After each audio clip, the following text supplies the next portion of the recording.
Hello everyone, welcome back to the channel. If you're facing error 1053, the service did not respond to the start or control request in a timely fashion. This error usually shows up when a service fails to start within the default time limit.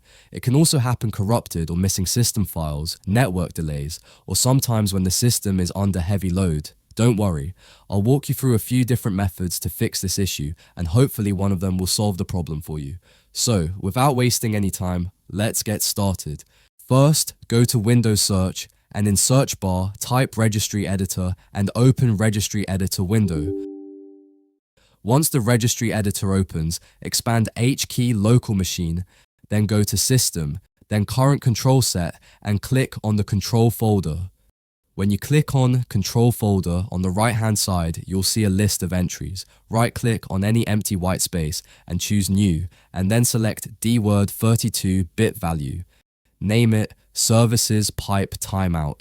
Exactly right like that. Make sure you don't make any mistake in writing. Now double-click on the entry we created, and in the Value Data field, enter 18,000, then click OK.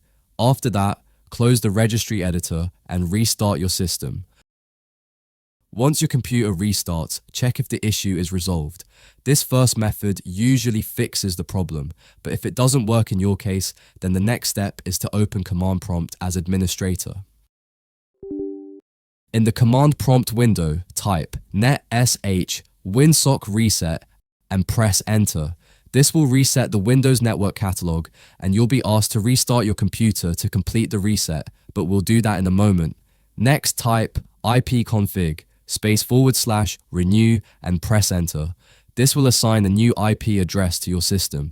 After that, close the command prompt and restart your computer.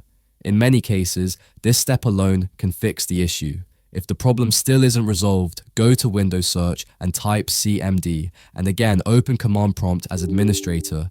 In Command Window, type SFC /scan now, then press Enter.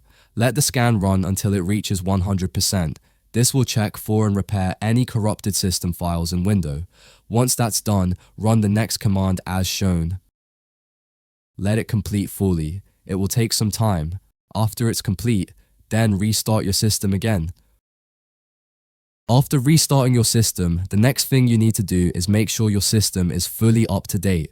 Click on the Windows Start button, open Settings, and then from the left-hand side, go to Windows Update.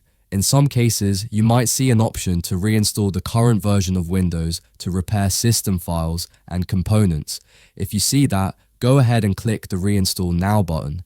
It will reinstall the necessary files and fix any system issues or glitches. If you don't see that option, simply click on Check for Updates and Windows will look for the latest updates for your system. That's pretty much it. I hope one of these methods fixes your issue. If it works for you, let me know in the comments which method helped. Thanks for watching, and I'll see you in the next video.